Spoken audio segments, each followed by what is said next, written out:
say where the road goes, where the day flows, only time. And who can say if your love grows as your heart shows, only time.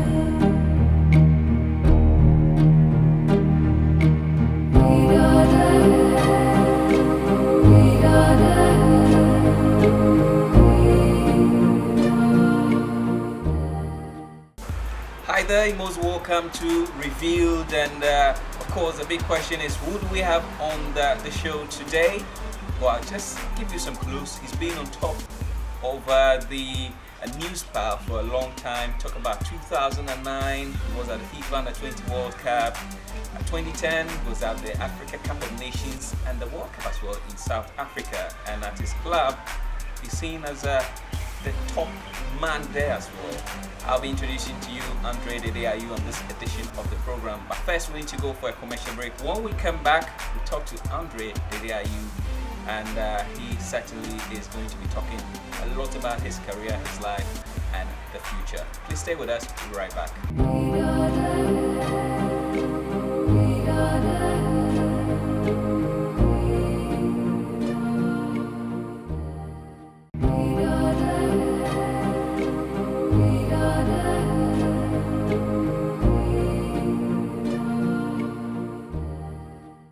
Welcome back to Revealed, and of course Andre Dede Ayew is the name, and he's right here with me to talk about his career, life, and the future. Thank you very much, Andre Dede Ayew. You're welcome. And certainly you're looking fresh. Oh, we're trying to. You're trying to. We're trying. Okay, tell us a little bit about how things are going for you now. I know you're on holidays, but how are things going for you? Well, we thank God. I think things are going on well, and already I thank God that I'm okay. You know, I'm healthy. I'm fit, and that's the most important thing in life. And after to talk about my professional side, you know, things have gone on well for some time now. So, you know, we just hope that things continue like that, and that we'll continue working hard to get better. It's certainly be very tiring. I mean, you played over 30 matches for your club at the national side, and it's almost like every week we were playing. How just you get it all together? Yeah, it's true that this season was very difficult for me. I think I played about 50 games with my club and some few with the national team. So yeah, it's part of the game. It was my first time to play. So many games with a lot of tension, games like Champions League, FA Cup and stuff. So we managed to cope with it, and you know, get my head tuned that, you know, it's going to be a long and difficult season, and that's what I'm here now, relaxing, seeing the family, and trying to prepare myself for the season coming up. Okay, now Andre, let's start off from first base. Who is Andre Dede Ayew? Well, it's a normal person like any other human being, who just loves football and will do anything for the round ball. Where did you grow up? Well, I was born in France, and after 2-3 years I came to Ghana. Lived here till I was about 15. Then went back to France, and you know, that's where everything started in my professional career. But you know, in Ghana I was playing football here too. I played in Kwaw, I played Nani, etc. before I went to France. Now, what are your early memories of growing up in France? You want to share some of it with us? Well, to be honest, I don't really remember, because about 3 years. Yeah, I left there when I was 3 years, so it's difficult for me to remember things in But you France. certainly coming in and out, I mean, at every point in time. Yes, because Dad was playing, so when we had holidays and stuff, we go and see him and come back. But they preferred us to have the local education and stuff, so we were more here than Europe. So, I mean, in brief, means you have the experience of France, and Ghana. You think that really shaped your life along the way? Yes, a lot. I think, especially due to the career I chose. I think sometimes when you don't know the European life and stuff, and you leave Africa, you get there, you're a bit shocked from the way that things are going, the way the people think, the way they see things is different from here. So being combining the two since I was little really made things easier for me, and as soon as I got there I could communicate easily. I could do things with people, so it was a good thing for me. Very good thing. Now, tell me about the early days. Your dad obviously was a legend, and he was playing football, and I'm very sure you were following the action. What were you thinking? Were you always that sort of person who said, I also want to be a footballer?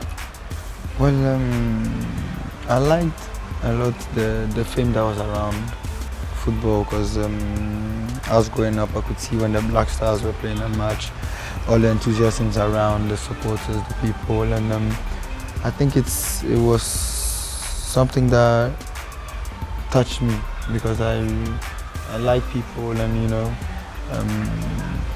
a lot of people, it's not everybody's dream, but a lot of people would love to try and be famous in their country. And I think being someone who liked football already when I was young, and see what football could bring to people and to your own personal life, was something that I loved, and I went for it, and God opened the doors, and today is my job. Well, back then, he was the main attraction. Everybody wants to talk about him. Again, remember some of the things people were telling you, the dad is this, your dad has done that. I mean, how did you feel? It's not before, to date. To date, I think I saw all his cassettes and all the games that he played, so I know what he has done. And what he has done is just amazing. So I think, you can just admire and listen and be happy when people are talking about his exploits in the past, because what he did is just unique. So in your case, I mean, we've spoken to lots of ex-Ghanaian footballers, even current ones, and they had this problem starting up, with football. Their parents will be standing at the door waiting for them to cane them. When they return from playing ball, they thought football wasn't too great. But how was your experience like when you said, I wanted to do it?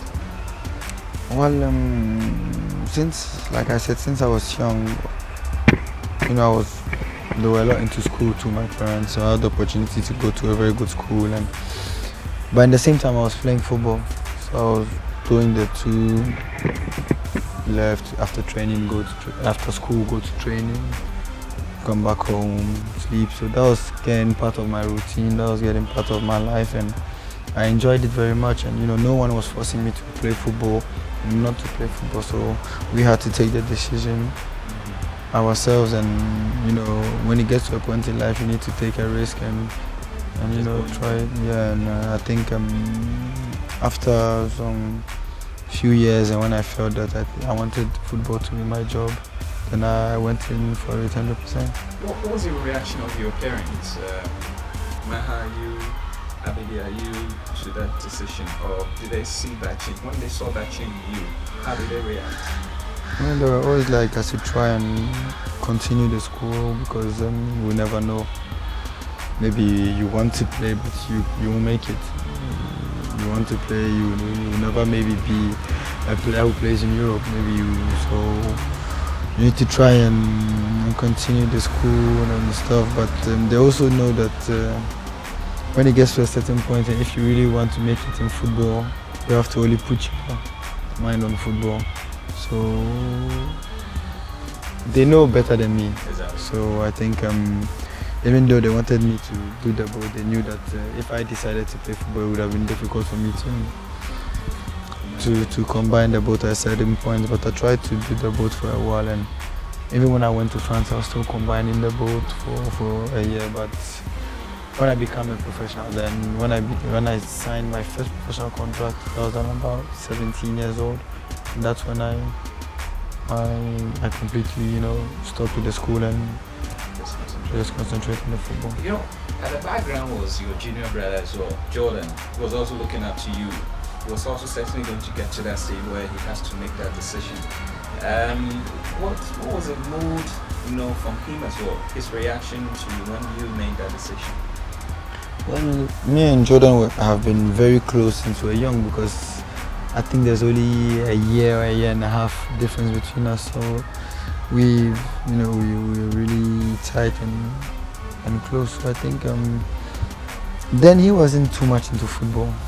He wasn't that type. He was more around with friends, car racing. Yeah, that was his hobby. Then when I went to France, then before he Was what into car racing. Jordan is the best driver. That was his thing, racing. So, and he was very young and he was good. So when someone likes something, I think You just allow him. you allow, especially when you're young. So he was doing it.